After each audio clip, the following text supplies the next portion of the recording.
ငွေထက်ကိုတန်ဖိုးကြီးတဲ့အရာ10ခုလောကမှာဘဝတစ်ခုရှင်သန်ရက်တည်နိုင်ဖို့ငွေဟာမရှိမဖြစ်လိုအပ်တဲ့အရာတစ်ခုပါဒါပေမဲ့ဘဝမှာငွေထက်ပိုပြီးတန်ဖိုးကြီးမားတဲ့အရာတွေလည်းများစွာရှိနေပါတယ်အဲ့ဒီအရာ10ခုကိုအခုပြောပြပေးသွားပါမယ်နံပါတ်1မိဘနှစ်ပါး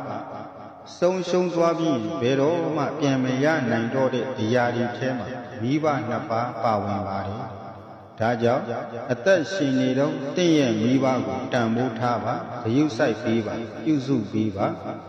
မိဘတွေမရှိတော့မှတန်းတနေတာထက်အသက်ရှင်နေတော့ဂရုတစိုက်ပြုစုယူရကျေးဇူးဆက်ပါနံပါတ်2မိသားစု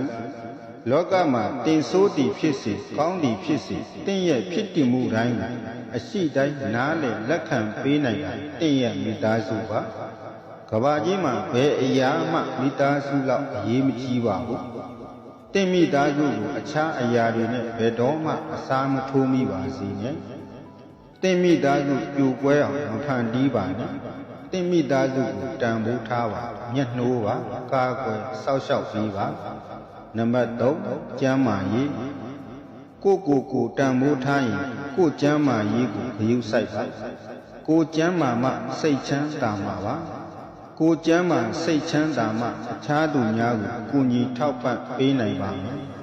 ဘယ်လောက်ပဲကြာအသက်ရှင်ရမယ်မှမသိတဲ့လူဘဝမှာအသက်ရှင်တော့အနာမဲ့ဖို့ကျမ်းမာရေးကိုအထူးဂရုစိုက်ပါနံပါတ်4မေတ္တာတရားကဘာကြီးရဲ့အတောင့်တဆုံးနဲ့အစာငတ်ဆုံးသောအရာဟာမေတ္တာတရားပါလူတိုင်းဟာမေတ္တာတရားကိုစာငတ်နေကြတယ်ဒါကြောင့်နေရာတိုင်းမှာမေတ္တာတရားကိုဖြန့်ဝေပေးပါအမုန်းတရားတွေကိုခြေဖြတ်ဖို့အင်အားအကြီးမားဆုံးသောလက်နက်ကမေတ္တာတရားပါပဲကဘာကြီးမှာအမုန်းအာဃာတတွေအစားချစ်ချင်းမေတ္တာနဲ့မှုေးပြန့်နေပါစေ